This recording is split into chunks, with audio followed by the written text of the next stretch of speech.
DA নিয়ে honourable ভূপেনজি পুরো সিচুয়েশনটা বলেছেন। 6th pay commission incomplete, 7th pay commission ফরমেশনই হয়নি, আর ভারত সরকার 8th পে কমিশনের কমিটি তৈরি করে দিয়েছে। এখানে ডিএ নিয়ে স্যাট থেকে শুরু করে সুপ্রিম কোর্টের সেকেন্ড টাইম ফাইনাল জাজমেন্ট এসেছে। সব জাজমেন্টই প্রায় বলে দিয়েছে যে ডিএ হচ্ছে কর্মচারীদের, পেনশনার্সদের মৌলিক অধিকার। এবারে সুপ্রিম কোর্ট ভারতবর্ষের সর্বোচ্চ ব্যবস্থা, তাকে সব সরকারই মেনে চলে এবং মেনে চলতে বাধ্য, ভারতবর্ষের সংবিধান তাই বলে গেছে। ন্যাচারালি 6 মার্চের মধ্যে 25% এরিয়ার ডিএস পেমেন্ট করা রাজ্য সরকারের কাজ। টেন্টেটিভ যা ক্যালকুলেশন আছে অ্যাপ্রক্স 11,000 crore। বাকিটার জন্য সুপ্রিম কোর্টের জাজমেন্ট একটা ল্যান্ডমার্ক জাজমেন্ট।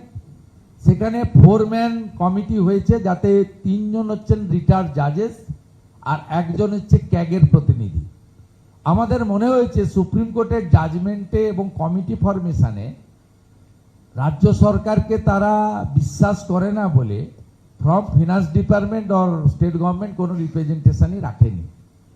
ন্যাচারালি সুপ্রিম কোর্টের জাজমেন্ট নিয়ে গতকাল অনারেবল চিফ মিনিস্টার প্রেস কনফারেন্সে তিনি বলেছেন it's a sub judice.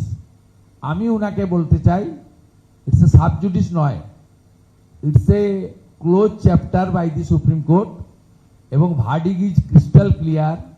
Fundamental right, DA right, এটাকে এস্টাবলিশ করে গেছেন। এটা 1 নম্বর। সেকেন্ড হচ্ছে কিভাবে এরিয়ার ডিএ পেমেন্ট করবেন তার পুরো রূপরেখা সুপ্রিম কোর্ট বলে দিয়ে গেছে।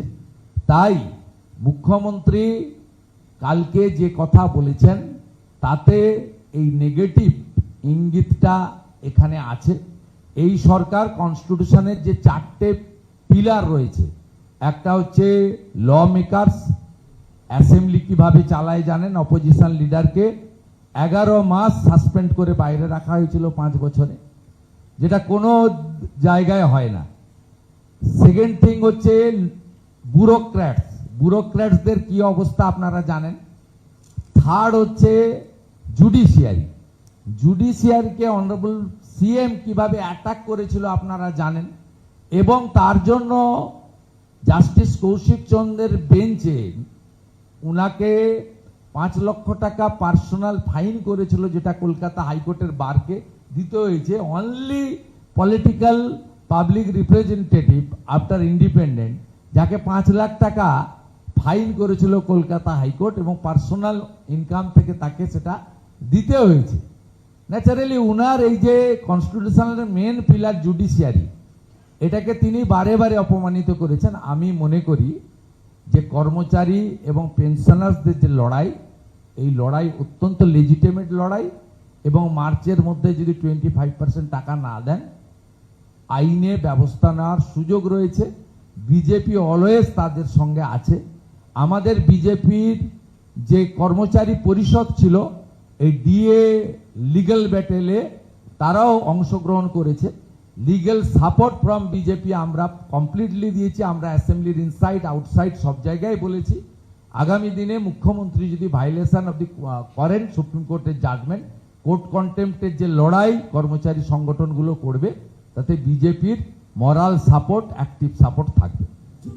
मंत्री जी एक प्रश्न ये है, मंत्री जी एक प्रश्न ये है कि एसआर के बारे में पूछना था मुझे। पश्चिम बंगाल आप देख रहे थे कि मुख्यमंत्री जी ने सुप्रीम कोर्ट गया, सुप्रीम कोर्ट ने करारा जवाब दे दिया। लेकिन मेरा प्रश्न ये है कि जिस तरीके से पश्चिम बंगाल में एसआईआर चल रहा है, लगातार तोड़फोड़ हियरिंग के समय ये, तो जो पर्पस है एसआईआर का, जो घुसपैठियों को बाहर रखने का और सिटीजन जो एकदम शुद्ध जो वोटर तालिका है वो करने का, तो ये क्या लगता है कि ये ठीक रहेगा? और आप ये तो टोटल एसआईआर के बारे में, पश्चिम बंगाल एसआईआर के बारे में आपका क्या मतामत है? और कोई नहीं, और एक सवाल इधर है मेरा। आज इधर बाबरी मस्जिद का निर्माण कार्य शुरू हो रहा है। कल योगी आदित्यनाथ ने कहा है कि वो इसका काम पूरा नहीं होने देंगे, कयामत तक इसको नहीं बनने दिया जाएगा। तो बंगाल बीजेपी का क्या स्टैंड है इस पर?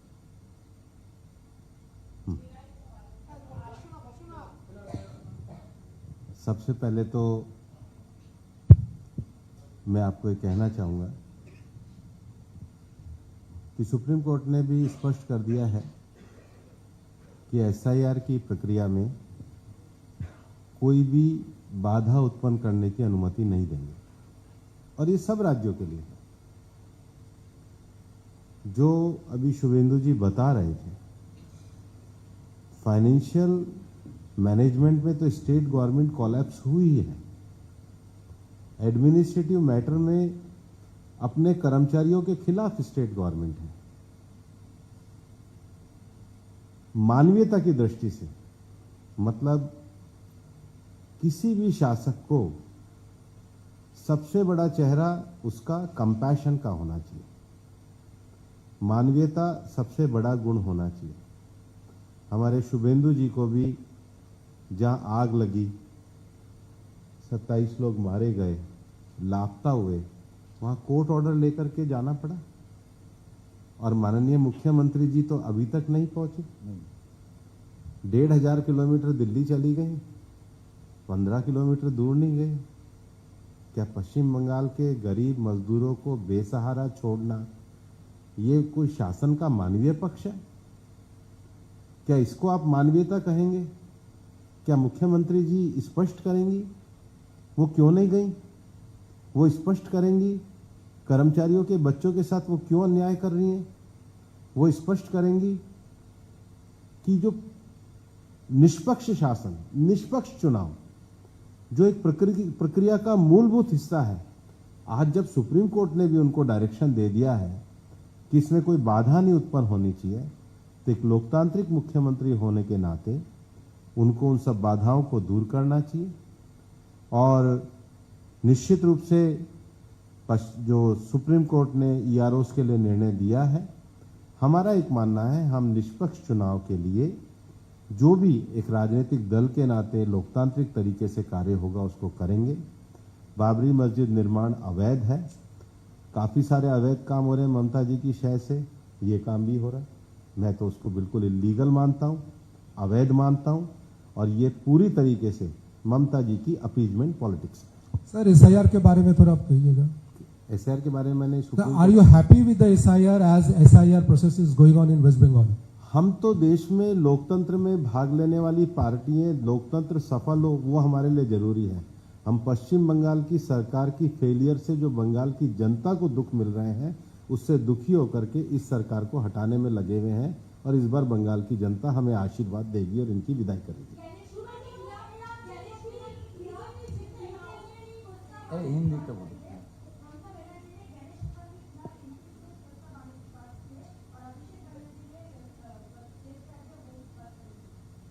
इनकी सब बेतुकी बातों का जवाब नहीं होता ना जीवन में, नंबर ही नहीं देंगे। कुछ है ही नहीं। प्लीज आराम से।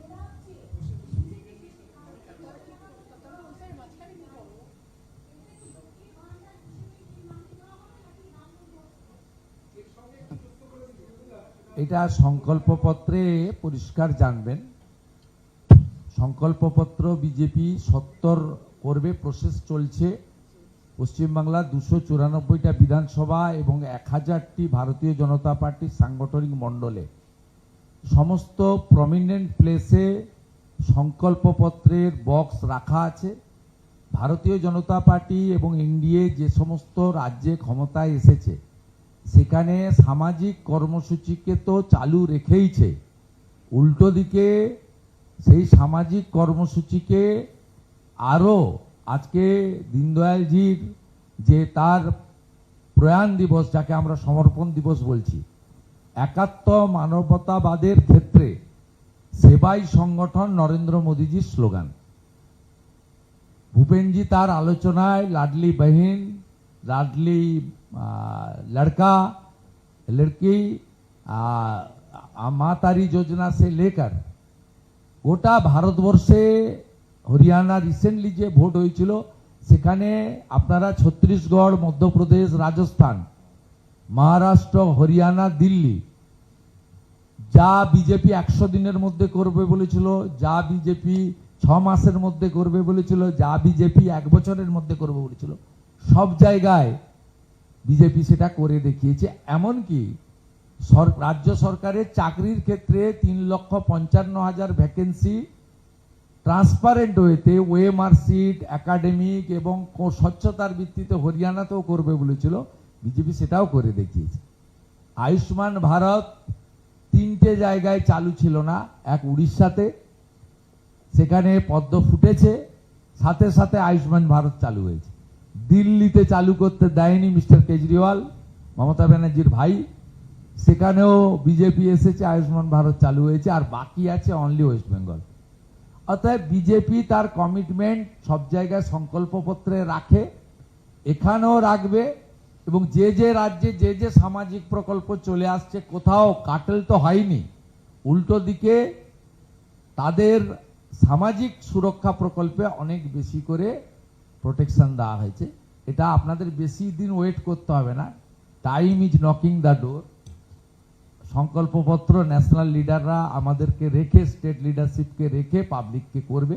আপনাদের যা যা সাজেশন আছে ফ্রম মিডিয়া, ফ্রম জার্নালিস্ট, আপনাদের যা যা সাজেশন আছে, কারণ বিজেপি এখন পার্টির সাজেশন নিয়ে করছে না, জনগণের সাজেশন নিয়ে করছে। You are the very important opinion maker of the state, you know the ground reality. আপনাদের জার্নালিস্ট বন্ধুদের এবং আমাদের মিডিয়া অর্গানাইজেশনের যে কোনো সাজেশন আপনারা আমাদের যে কোনো ড্রপ বক্সে দিন। আমাদের mister Tapas Roy, mister doctor Ashok লাহিড়ির নেতৃত্বে যে টিম আছে, তারা অত্যন্ত গুরুত্ব সহকারে আপনাদের সাজেশনগুলো বিবেচনা করবে। আমি একটা ইনফরমেশন মিস্টার ভূপেনজির অনুমতি নিয়ে দিই। বেলডাঙ্গার দাঙ্গা নিয়ে আপনারা জানেন কিভাবে মুর্শিদাবাদকে বারে বারে ডিস্টার্ব করা হয়েছে। আমরা অ্যাপ্লিকেশন দিয়েছিলাম কলকাতা হাইকোর্টে। কলকাতা হাইকোর্ট বলেছিল যদি সেন্ট্রাল গভর্নমেন্ট